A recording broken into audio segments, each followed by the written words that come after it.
All right. Well, we're excited to be here at the 2024 HuntFish Podcast Summit, and we are very excited to be joined here by this awesome group from Women Hunt. And we're here today to kind of celebrate this program. We're glad to have Renée Thornton, the chair of the Women Hunt program, back with us today, and gonna hear a little bit from her and everyone else. We've got graduates from all three classes, along with the Chef Joshua Schwencke here from Gastronomy Outdoors, and excited to help share this message. So let's start out by, do you want to just introduce everybody, or Renée, do you want to start? Sure thing. Totally excited to be back to my second HuntFish Podcast Summit, and thanks for having me, guys. And thanks for taking the opportunity this year to celebrate, the growth of women that we are observing, women in hunting, and inviting us with the Women Hunt program of the Wild Sheep Foundation to be here. So, my name is Renée Thornton, and I chair Women Hunt. Hi, my name is Danny Henderson. I'm from Littleton, Colorado, and I was fortunate enough to be chosen to be in the first 2021 inaugural class for Women Hunt. Oh, hi, I'm Kat Hunter. I was class of 2022, and it's my second year to be back at the HuntFish Podcast Summit. Excited to be here, especially with the ladies and Josh. And Josh. And Josh. I'm Grayson Highfield. I was 2023. This is my first time here. I'm super excited to be here. And I am Josh Schwencke. I am the executive chef for Women Hunt as well as Wild Sheep Foundation. And this has been amazing. Y'all have built something really awesome here. So we at Women Hunt really do appreciate this as a platform for us to share our passion in this. So thank you so much. Absolutely. So we'll start with Renée. Most great programs begin to sort of fix a problem or something to come along and to inspire others. And what did you see in the hunting world that you needed to bring Women Hunt to the forefront to sort of address? That's a great question. And, I'll say that when I started my journey as a middle-aged solo female hunter, that was, at the end of 2016, beginning of 2017, and the landscape looked a lot different back then than it does even today in 2024 for entry for women in the hunting and conservation worlds. My experience at the time was largely positive. The first 12 to 18 months of my journey of pathfinding that experience was almost all positive. But I did face certain challenges, as I would suggest most people trying to do this, regardless of whether they're male or female, face. But there were some things that were definitely unique, I believe, to female experience. And, through that experience and then my eventual involvement with the Wild Sheep Foundation Alberta chapter and joining the Wild Sheep Foundation led to the circuitous path of finally meeting the chairman of the board at the time, Brett Jefferson, and he got to hear in detail about what that first year to year and a half was like for me. And when they approached me, when the Wild Sheep Foundation approached me about starting a program to help more women enter the hunting fields and mountains, as I like to say, I jumped at the opportunity. With my professional background and then my personal experience pathfinding through these communities, I was really, really excited to get involved. So some of the things that I certainly faced then that I think are still present today, regardless of the advances we've made and the growth we've seen and accessibility of information boom, even through things like the phenomena of podcasting has really transformed information and learning. But nevertheless, some barriers that can be presented are just a sheer uncertainty of where to start, particularly if you're on your own. It is still a largely male-dominated field, even with the growth we've seen, and that can be intimidating for some women. So creating some space is a really healthy thing to do for those who welcome maybe a different type of entry into hunting and conservation. Other things, just ensuring that women are properly prepared for understanding the realities of being in a hunting camp, and possibly in a hunting camp as the only woman, if that could be foreign to a lot of women's experiences. Those are just a couple of ideas that kind of spearheaded my interest in creating something. There's a lot of other things, but it sort of started there. Now, the one thing you all have in common, other than being part of the Women Hunt program, is that you've been to the FTW Ranch. This is part of the Women Hunt program. And the Women Hunt program can't be described accurately until you kind of understand what the ladies that get to take part in this do. So you kind of run us through that before we start asking questions about where this program's moving forward. Yeah, absolutely. So the FTW Ranch is a place that I went early in my journey when I really was determined to learn how to shoot well quickly, because I didn't have a lifetime to figure that out entering as late in life as I did. And I learned of the ranch when I went to my very first sheep show. That's the Wild Sheep Foundation's annual convention and expo that they host. And I went there on my own, not knowing anybody, in January of 2018. And through being open to meeting people and stepping outside of my comfort zone, that led me to an eventual introduction to the ranch. I'm sharing this just so you appreciate the genesis of why we partnered with them. So, I made some choices. I had to actually sell my RV to afford to take my first course there and buy my first firearm and my first ballistic Turk scope. That was a personal choice. It was a priority for me. But I went on a 4-day precision shooting course, and it was transformative. The instructors they have there are world-class retired special forces and military gentlemen who are exceptional instructors, and the facilities world-class, very welcoming. So that started my relationship with the ranch. I've been back multiple times since to take different levels of courses. And when they decided to diversify their course offerings and created what at the time was called the New Hunter course, the owners knew that I was starting this program, and after having consulted with our community, trying to find something and a way to provide kind of a holistic soup to nut training program. And so, very long story short, I went and proctored the first course. They were receptive to some feedback. They permitted us to introduce a section in the course that concentrated on an introduction to the North American wildlife conservation model. That was really key for us. And then we went ahead and started our first launch, which Danny participated in.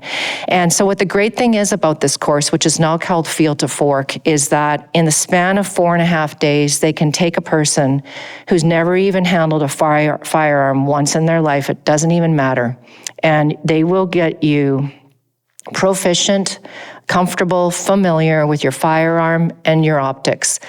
And you'll be shooting accurately and consistently to 300 yards, which most people would say is a reasonable hunting distance to shoot to. So they want to get you there. They do things that get you far beyond that to build your confidence, but you're going to be accurate and consistent to 300 yards.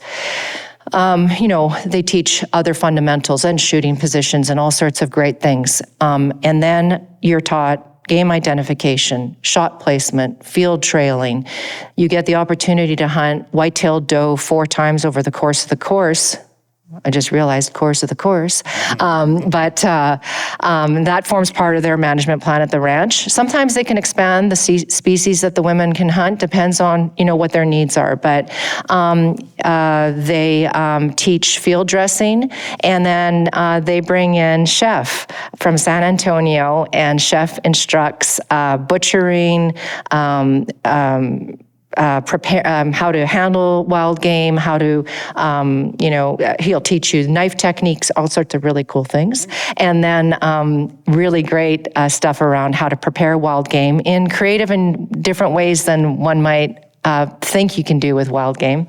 So really in 4.5 days, it's a transformational experience for the women who come through the course. We have 3 ladies here that have been through each year of the program. Danny, you were the very first year. I met you there when I went to cover this program, and it was the launch. It was the very first program. So you've had time to see, each successive class and meet them at the sheep show and things like that. But what did the program bring to you? What was the big takeaway, particularly from the program when you first left, and maybe what have you learned since then? I will say the biggest thing the program gave me was confidence. I had never touched a rifle, and as Renee mentioned, by the time I left there, I felt so comfortable. I felt like, yes, I can definitely do this. And just the training was amazing. And just, what else did you ask me about?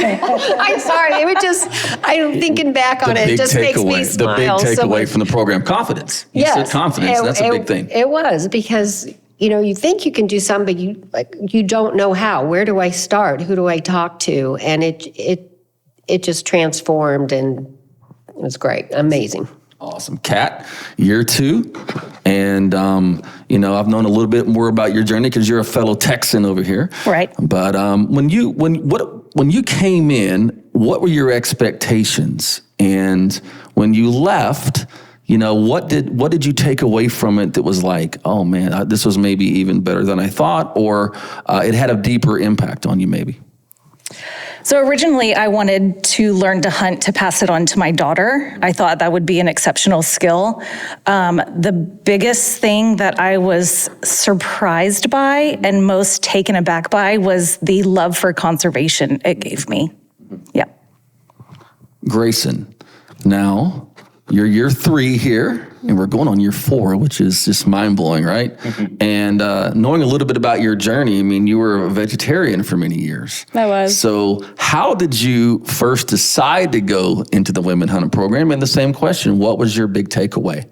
Yeah, I applied to the Women Hunt program on a suggestion from a friend, and I had always respected hunting and fishing, and I knew that if I was going to eat meat, I was going to learn to harvest it myself. That was a moral stipulation that I held with myself. So I applied to Women Hunt. I did not understand the full scope of what I was getting into.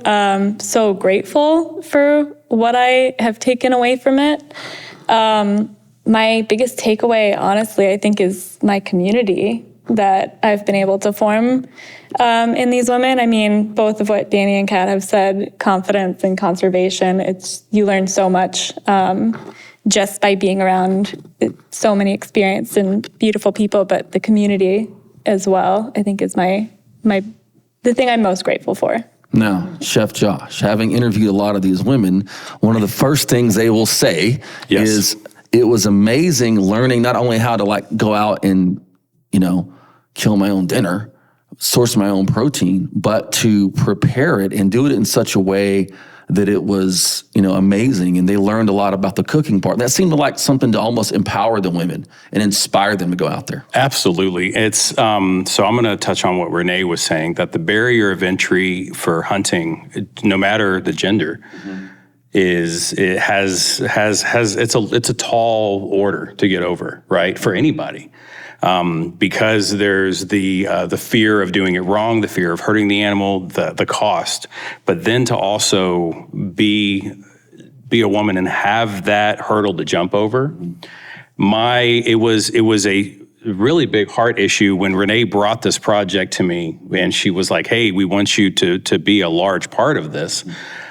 I saw it as an opportunity to not only be a part of something that is just paramount to the hunting lifestyle, but also to be to kind of ease that burden as best I could, because they come to the ranch, and everybody at this table has come to the ranch, and there's a level of nervousness. There's a level of, oh, what have I gotten myself into? I don't mean to speak for them, but oh my goodness.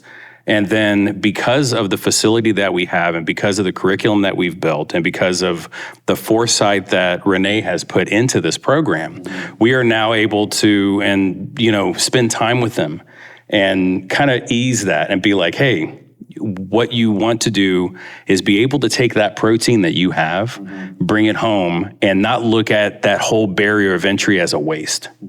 Because if you take that home and you feed your family with it and everybody doesn't like it, then you're stuck in a position of like, well, that was wasted. And I never want anybody to ever feel that way about our programming at Wild Sheep Women Hunt or Gastronomy Outdoors. And it is something that, I mean, and I told Derek this earlier, that I don't take myself very serious, but I take the content very serious. And so we have a good time in the kitchen, do we not? And it's a matter of making jokes and making light of it and having that joyful perspective and something that can be ultimately pretty difficult for anybody. But I've always wanted to be that part of it. And then Women Hunt has more than given me that opportunity. So yeah, empowering is right. Yeah, and I think we're a lot more health conscious, certainly in our culture now, and the wild game part of that seems to be something that's intriguing to a lot of people. Now, going back to Renee, a big part, and I know of your heart, is the giving back concept of this. So you have this, you're empowered, you're inspired, and you send them out. And talk about expectations of giving back, and then we'll take this fun journey of seeing what these ladies and others have done. Yeah, it really is my favorite part, and a large reason for that is when I started my journey all those years ago and started joining these little hunting clubs in the Calgary area, I approached all of them in a position of gratitude and service. So I would introduce myself, explain my situation, that I wanted to learn how to hunt, and then I would ask them how I could help them. And I did that for a long time before I ever asked for anything. And so our three tenements for our what I call our flagship course, the Field to Fork course, is we select women, we send them for skills training. That's tenement 1. Our second tenement is that when they come out of training, they're set up with a mentor, and we work with our Wild Sheep Foundation chapter and affiliate network to help find mentors for these women in their home states and provinces when they come back. And then the third tenement is giving back. And so what are those expectations, you asked? The women receive every single woman we've taken through this program will tell you that this has changed their lives. And they receive that experience, and they also receive a ton of really nice gear to get them started, and the opportunity to buy a superior hunting rifle and ballistic turret scope at cost, And so, we've kind of tallied that value up to be somewhere around $6,000. So it's pretty significant what they can start off their journey with. All they have to do is pay to get down to San Antonio, and we take care of everything else with the generosity of our donors and sponsors. So the expectation is that they give back for sure. And we ask them and tell them up front, it's part of their application process that they have to sign off on before we can even look at it, is that they understand that. And so they're asked to give back to the Wild Sheep Foundation, to the Wild Sheep Resource, to Women Hunt, to their local chapters and affiliates that have helped sponsor them and find them mentorship and given them community. And then even better than that, we asked them to figure out what they want to do back home to give back. And for them, they've all done very different things, some common themes, but they're all unique individuals with their own strengths and personalities and interest levels. And this is absolutely my favorite part of the program, is instilling those principles of being of service and asking what you can do. And then doing it, or thinking about what you can do, and it's tremendous. We're not able yet, although we are going to start growing very quickly. But right now, it's 12 women a year. You might think, well, what's 12 women a year? But the giving back component of our program is where the difference comes in. Those 12 women have touched hundreds, and I would say now thousands of lives through the activities that they've been doing over the last 3 years, and that's the home run to me. Derek, you have any questions about that giving? You and I were talking about that a couple of days ago. Yeah, and me and Danny were talking about this earlier today. Just the impact that this program has had on everyone who's involved with it. And, it's really cool to see what you guys are doing to give back. And Danny, do you just want to kind of touch on that a little bit about, what has it given you and allowed you to give back and help promote this program? Right. I would say the second thing that I gained from this besides confidence was passion. Just so excited about it. It's just so naturally easy to talk about the benefits and of hunting, conservation, and the Women Hunt program. The number one thing, I think I've had the opportunity to volunteer is with the Sheep Show, the Wild Sheep Foundation, because without them, I don't know if we'd have Women Hunt. We probably would because of Renée, but I volunteered. We did a shotgunning event for women that Renée attended in Colorado. And then we also have another event coming up. We're trying to support other hunting endeavors. We're doing HuntFest? Western Hunt Fest. So there's 2 different events in the state of Colorado. I'm going to volunteer for that. And then I get to be a participant at this event. And then I just think the passion, I just can't hold it back. The other day I was on a flight from Denver to Houston, and nowadays people don't talk to each other very much. Well, this young gal was sitting next to me and she kind of struck up the conversation. I feel sorry for everyone sitting around as we talked the whole 2 hours because she wasn't a hunter, but her husband was. So, she had just so many questions. We just had the best talk. So I exchanged information, and maybe she'll be in 2024. I don't know. So It's lots of opportunities. Can I just add one thing? Yeah, absolutely. I just want to say, another thing that Danny excels at is being a leader and mentor to the younger women in the other classes. And I don't mean that in, hey, I'm in the same boat as you, but you know what I mean? Yeah. Yeah. I can say that because we're that close in age, but no, Danny plays a leadership role within the Women Hunt alumna. So I just wanted to mention that. Yeah, and I had the pleasure of meeting Kat, was that last January, I think, at one of the shows, and we have become really good friends. We live in Houston, close to each other and stuff, and so it's been amazing. Get to see kind of your journey after attending Women Hunt and all the things you've been able to do to help promote the program and stuff. Kind of just give us a quick rundown on what that's been like for you. Well, first of all, it's been based on, like Grayson said, community. And had I not been part of the Women Hunt program, I wouldn't have met Chester, who invited me to the podcast summit, to where I met you. Yep. Since then, I found Texas Brigades and volunteered with you last year at Coastal Brigades. Through that, I found Fishing's Future. Lots of great opportunities that I've found, and I say yes to because I can. I know Gray, or maybe you told me, people either have time, talent, or treasure. And when it comes to treasure and talent, I may fall short, but on time, I have time. And if I don't have time, I make time for it because, like Danny said, I found I'm highly passionate about conservation. So any chance I get to say yes and I'm able to do it, I have. I have also, Texas Bighorn Society is the chapter and affiliate in Texas, and they started an Adopt a Guzzler program, which I took the initiative to say yes to adopt a guzzler. Didn't really know what I was getting into, but I just led 4 graduates of the Women Hunt program and my 13-year-old up the mountain to the guzzler, and we did maintenance and repair with 2 of the Texas Parks and Wildlife staff, which was highly incredible, and we are all looking forward to the next time we go back, which we are planning on in like 6 months. So it's been an excellent journey that's not done yet. And I just want to say a little something about Kat too, that she's also really skillful on social media and does a great job of promoting the Wild Sheep Foundation, Texas Bighorn Society, the resource, Women Hunt. And she's been pretty humble right now about that project because she put together a reel that has gone like bonkers viral with over 500,000 views, and like what an impact. By accident, but thank you.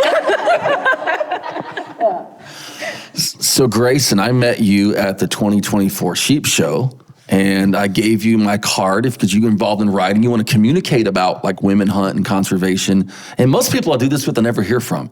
You text me in 15 minutes about wanting to help, and I'm like, this is awesome. Sounds about right. And then like a week later, there's a picture of you with a mountain lion up in a tree. So you have tried and worked in many avenues of like the Forest Service and different things like that. Name a couple of things you're maybe getting involved in or want to get involved in, and how you're going to start taking what you learned at Women Hunt and taking it to your community.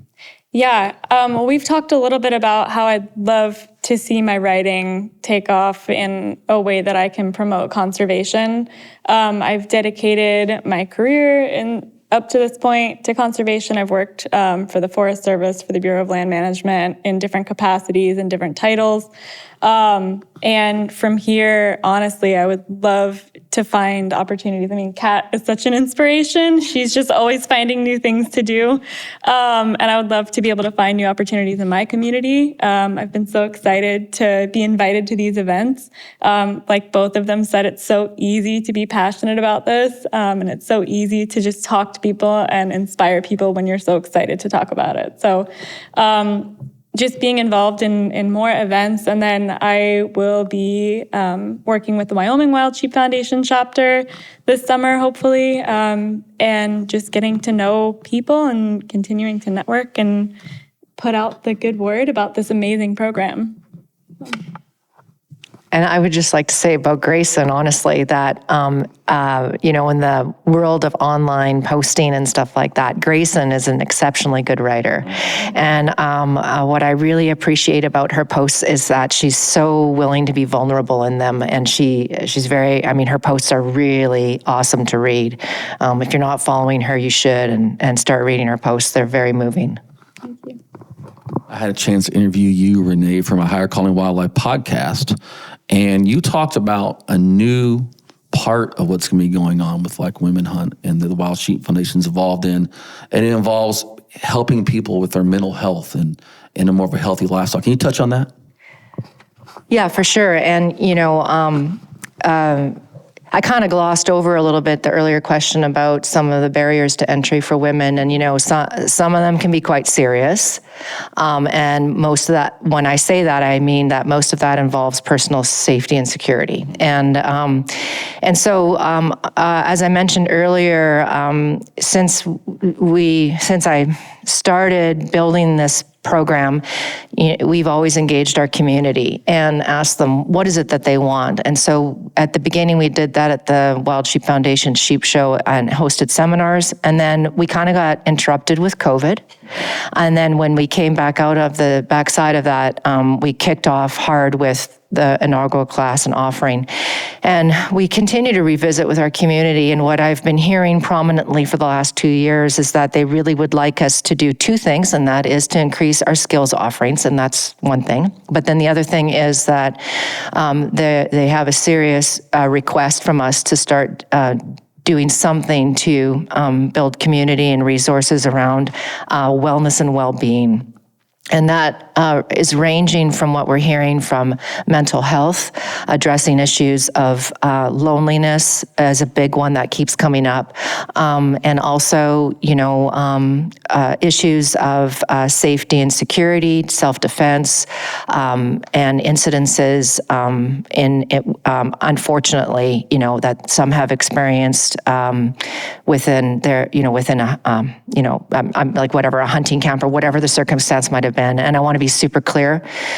The hunting community is fantastic and fabulous, and incidences are, in my anecdotal experience, as no more prevalent than in any other walk of life. I just want to be super clear about that. So in any case,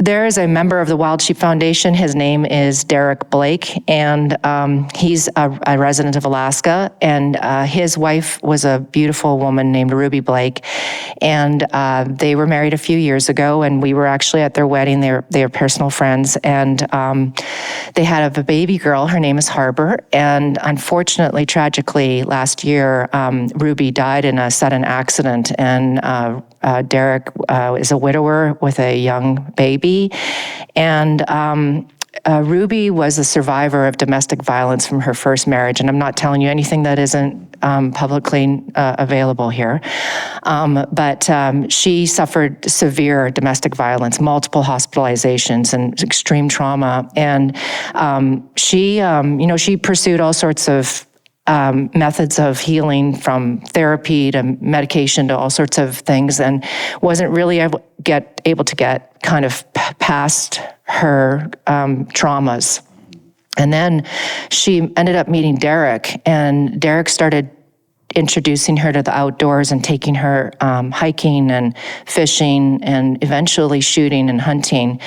And Ruby used to talk about that healing that she finally was able to achieve by being in the outdoors with Derek, their dog at the time, who's a cutie too, and hunting and fishing. And so I really commend Derek remarkably. He approached Gray and I and asked if the Wild Sheep Foundation and Women Hunt would be able to help him achieve a vision. And his vision was to establish a fund in Ruby's memory and use that fund to help other women who've survived trauma get out in the outdoors and achieve healing. And so we were so happy that he thought to ask us. I should add that Ruby loved the Wild Sheep family. That was her favorite family to be around, was the Wild Sheep Foundation family. And so we're so blessed that he approached us. And at the sheep show in 2024 in Reno, he generously donated an auction item, a hunt with him in Alaska, to the winning buyer, and all funds went towards the Ruby Mayflower Blake Legacy Fund. And then we had some other people step up after and just donate to that fund. So that fund, the Wild Sheep Foundation Women Hunt is a program of the foundation, and now the Ruby Mayflower Blake Legacy Fund is a subset of Women Hunt. It's a dedicated fund, though. It's separate from our other activities. And we're really looking forward to working with Derek this coming year to refine who he would like to have involved in the selection of the women to benefit from this, and then how we'll attract interest from survivors and select somebody. And this will be an ongoing thing that we'll maintain, and it's just the beginning of and an example of one thing that we're going to do to help move this needle that we've been hearing we need to get involved with. So in terms of you have the mental health aspect, the health aspect of learning how to source your own, healthy proteins and things like that. It seems like there's a lot of positive trajectory for Women Hunt, and not just conservation, which is paramount, not just hunting activity, but life altogether. When you first founded this, did you ever envision that the bonds that you have would be as strong as they are and the roots running as deep as they are? No. Yeah. No, I've been really taken aback at how impactful this program has turned out to be. And it's like my unbelievable pride and joy to, for whatever reason, have created something that resonates and is changing lives. And I could talk about this for a long time, but I'd love the other ladies to talk about it too. Absolutely. Yeah. So, Danny, when you come into the program on year one, what was your level of experience with hunting, and where has that went now? Okay, my level of experience with hunting was strictly in a supportive role. Mm-hmm. Neither my husband or I grew up in hunting families, and my husband, when our children were younger and of age, he decided that he would like to do hunting. So he spent so much time and effort and, educating himself and learning all about it. And then once when he was ready, I took on the role of organizing kids' schedules and activities so they would have time to sight in rifles and practice shooting. And I helped organize gear and get the camper ready and send them off on their way, which I loved and embraced. I was really happy doing that part of it. And it was many years, probably more than 10 years down the road.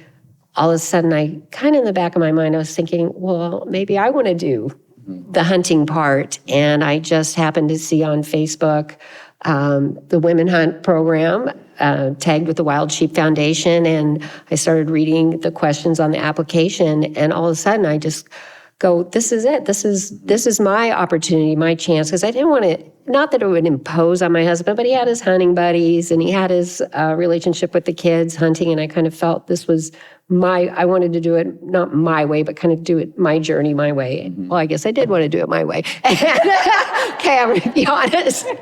And the questions just flowed out of me. It was so easy and I could just tell this was my opportunity. And I just was so excited when I was. So have you been able to harvest a big game animal or small game animal since then? Well, my husband has been fabulous. He took me on 2 deer and elk hunts. We did not harvest, but I will tell you, as all hunters know, I did not come home disappointed at all. We had an amazing opportunity. We were fortunate enough, we did a lottery for a buffalo hunt in South Dakota, so I did get a buffalo last year. So that was exciting. How awesome is that? And it's delicious and very big, and we're still eating it. But it's been great. I've shared it with a lot of friends. It's amazing. So what's your dream hunt? An elk or a deer. It's very simple. Colorado hunting's fabulous. Sure. Just it's difficult. It's a lot of times at high elevations and you hike a lot of miles. It's not the stand hunting. Not that I'm putting that down. That requires a lot of patience. But no, I'm hoping to go out again this year. Awesome. And try again. Kat? What is my dream hunt? Is that what we're asking? No, I mean, so you came out of Women Hunt and you actually had a hunting opportunity pretty quickly after that. I did, yeah. A few months after, Lone Star Outdoor News Foundation actually gave me the opportunity to hunt a whitetail buck, and I was successful with Jamie, another class member. But I have done 0 hunting since then. That's okay. You've been volunteering the whole time. I have. I'm busy volunteering, yes. We know Texas is a pay-to-play state, and like I said, I don't have the treasure. So I'm using my time wisely, yeah. What's your dream hunt? Can I have 2? Sure. Okay, in Texas, I would like Axis or Aoudad. And if it's like sky's the limit, mid-Asian ibex. Mid-Asian ibex. Mid-Asian ibex, yes. All right, Grayson. Yeah. Same question. Okay, I'm thinking about my dream hunt. So that was a good question. Hunting since then. So I just came out of the program in November. I had the opportunity to harvest when I was there and I didn't take the shot, which I talked about and processed with my guide. I talked about it and processed it with Renee. And since then I have been on a lion hunt, but I made the choice not to purchase a tag. Part of that is treasure, like Kat said. Part of it is that I personally didn't really have a desire to harvest a lion because I didn't see myself wanting to eat it, and that's my own. Everyone has their own set of hunting ethics. So since then, the lion hunt's been the only hunt that I've been on, which I'm so lucky and fortunate to have gone on because it's so cool to see the dogs work, and it was amazing to just be that close to a mountain lion. And my dream hunt, honestly, my dream hunt is taking the 2 horses that I started myself out elk hunting in the backcountry. Very nice. That's cool. Yeah, Nice personal touch on that. Yeah. That would just be a culmination of so many things for me. So, Chef Josh, you're kind of a unique position in this program. In more ways than one at this table. Yeah, I get it. But you see this from a man's perspective, interacting with the women at the ranch and kind of coaching them on what's going on. Absolutely. So from a man's perspective, and a good dude at that, someone who's an honorable man with all these ladies. What is it that really excites you about what you see women hunt doing, in their lives? I mean, because you're seeing it from a slightly different perspective than them. You're not, in training with them. Right. But you're helping train them. Have you seen change from like when they arrive and then they leave? Absolutely, because and I'll go for Grayson's class, because I look forward to that week all year long, but I also have Sheep Show to look forward to, and then hopefully this to look forward to, and it's all these wonderful opportunities, but showing up, because I'm not there at the very beginning when they get off the bus and they see the ranch for the first time and they walk around. When I get there, they've bonded and they've melded into not only the programming, but now there's these inside jokes and there's this wonderful demeanor amongst the entire group. And so the great thing is that Renee and Gray and the rest of the staff do a phenomenal job kind of prepping them about what they're about to walk into with me. And that comes from the standpoint of, okay, his jokes aren't funny, but he will talk your ear off about science and history and all these other things. But from a man's perspective, I'm able to stand back and watch as not only that melding of the group comes together, but every group in its own, for those few months between the end of the FTW experience, the Field to Fork, all the way coming up to the sheep show following every year. That group of women have all been together, but they have yet to be a part of this massive group that they will meet in Reno. And so I'm able to sit back in awe and see how that transition is. We also have a WhatsApp group chat that is our Women Hunt culinary group chat. And it's pretty much after you go through the course, you get access to this thing and you can ask me any question you want. If I don't know the answer to it, we'll find it together. But it acts as a catalyst for all of them to stay bonded with this attribute or this kind of portion of this course centered around like what Grayson just said. She didn't want to take the shot because she couldn't see herself eating it. And I think that is paramount to her reason for doing it. And so a lot of people might not feel that way, and that's perfectly fine. In her heart, that was her reason for doing so.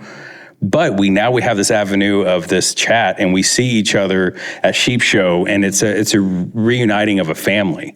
And every year we get to invite more. And we have 36 women. Not all of them can make it to Sheep Show, but we have 36 women who have gone through this life-changing, and it truly is every graduation that we have at FTW. It's just, man's perspective, every guy in the room is crying. And it's a life-changing opportunity. And so that right there is huge.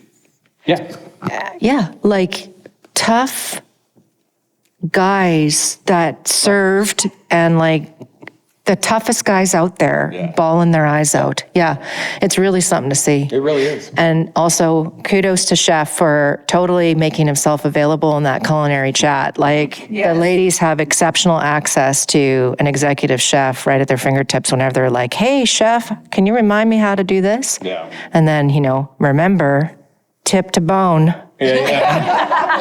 Yeah, tip of knife next to bone is what she's referring to, just for context. But that is one of the things that it's funny, because from year one all the way to year 3, now I'm a part of that inside joke, right? Because we have our own kind of culinary language that we discuss with each other. And then they come in, and it's so great because the day that Renee invites the new Women Hunt into the chat, it's like, oh, here comes these 12 numbers, and then it's like they come in, and here is this massive chat of like, okay, I went and took my first elk. Here's a picture of me and my husband with my first elk. My husband is now ask Chef Joshua what we do with this elk, I don't want to just grind it because he doesn't want me just to use it for chili. And I'm like, no. And so I'm able to, again, sit back as a male in this entire beautiful project and go along for the ride. But Renee and Gray have both been amazing to just be like, hey, be creative, like go for it. And we've had so much fun doing that. So I get to be kind of on the fun side, like, okay, what do you do with it now? And you talked about nutrition. That's a huge, I can't think of any protein that would be better for you than that. Absolutely. Derek, you got any follow-up question to that? I think maybe, I've spoke to Kat about this and Danny, and we'll probably talk to Grayson about this tomorrow, but, applying to getting into Women Hunt, I know there's obviously apprehension for anytime you apply for anything. What were some of the key things that kind of pushed you ladies over the edge to to take that leap and try something new and maybe out of your comfort zone that you may have never experienced before? We'll start with Kat, since she's right here. My. For me, it was a glass of red wine in about 20 minutes till the deadline. But I was very intimidated. I didn't think there was any way I would be selected, even though I was exactly what the course was looking for, somebody with no experience and with the urge to learn. So I filled it out, sent it, and didn't give it another thought till I knew they were selecting the participants, and I was selected, and it blew my mind. But I did answer it with heart. I thought about the questions. I filled them out, really thought-provoking questions, and I was hoping for the best, but yeah. You took the leap and did it. I did, yes, and that was so far out of my comfort zone. That's why I needed the wine. It's true. What about you, Grayson? I probably wasn't intimidated until I actually got selected.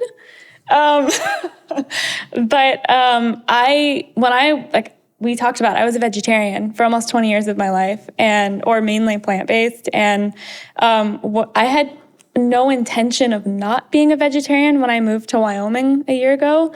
I worked as a lead on a stock-based trail crew, and we were all cooking together, and we had access to incredible game, and I thought it was going to be easier to just cook with them and eat with them. And again, my moral stipulation is if I'm eating meat, I'm going to learn to do it myself. I'd started out by applying for a fly fishing program, thinking I was going to start small.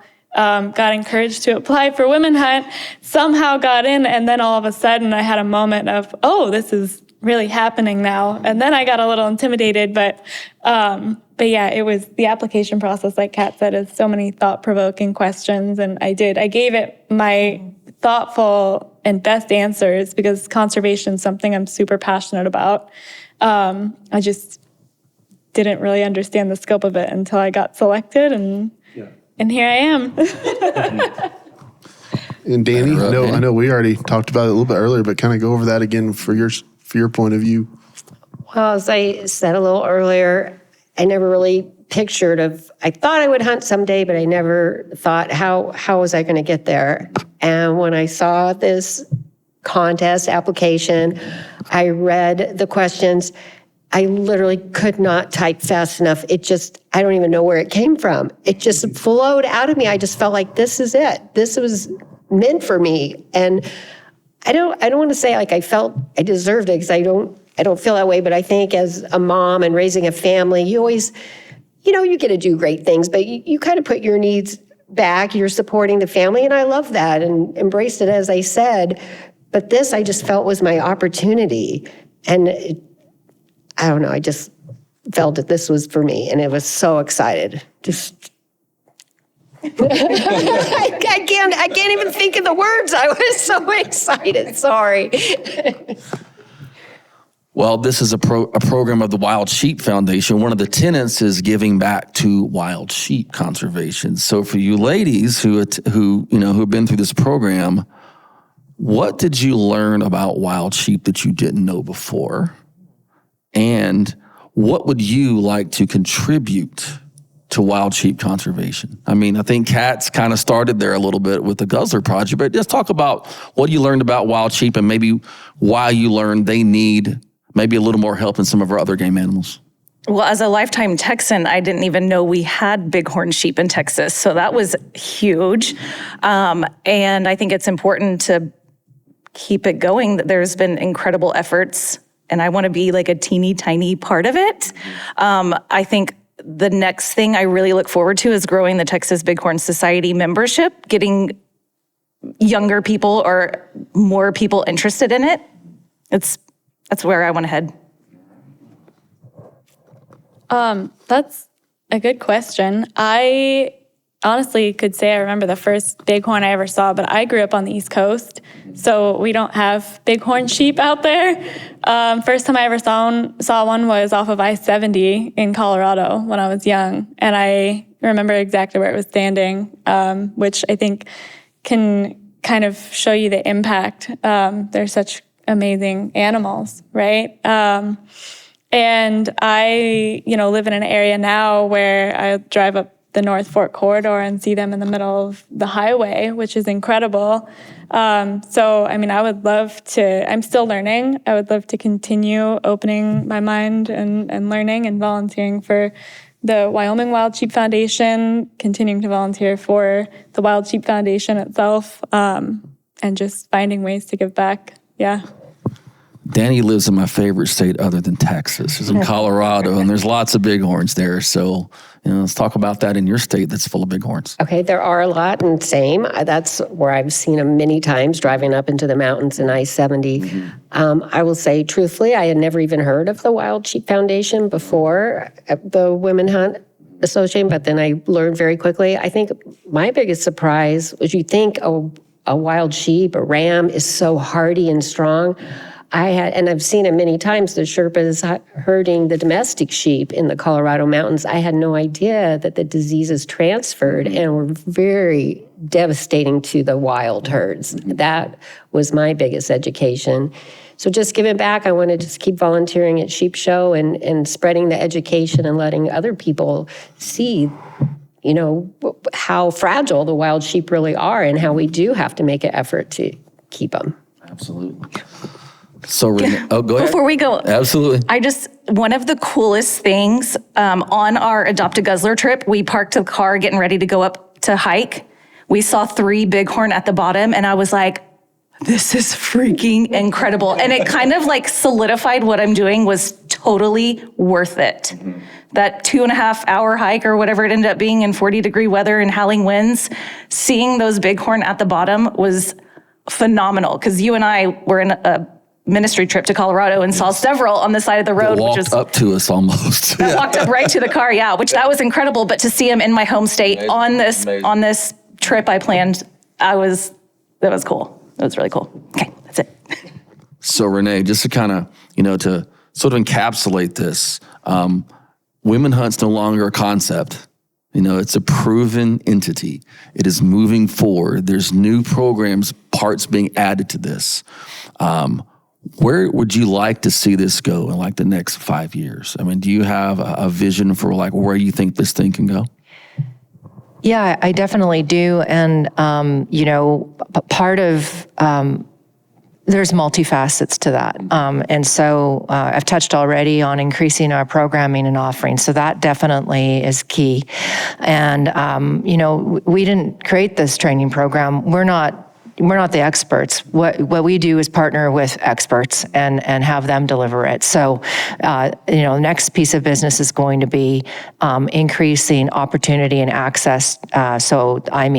Lots of other training opportunities. They may not all look like this banner course, the Field to Fork, but there's still lots of worthwhile training that we can get involved with in greater locations and for greater numbers of women, and also for younger women, because right now we restrict this class to the women who are over the age of 21 or older, that is, because they are asked to come unaccompanied to the ranch so that they are not being influenced in any way by somebody they bring with them. So they have to be 21 or older because of firearms and alcohol on the premises, right? I should be clear, there's no drinking with the firearms. I mean that. You call that That's right, jigger to trigger. So that's the first thing. The second thing we already talked about in some detail on wellness and well-being.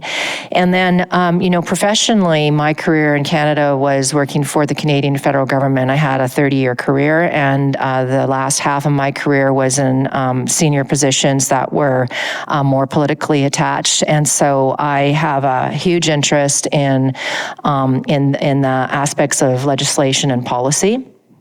And so I've started to do work in those realms within the last year to 2 years, also with the Wildlife Society to start being part of the dialogue with wildlife professionals.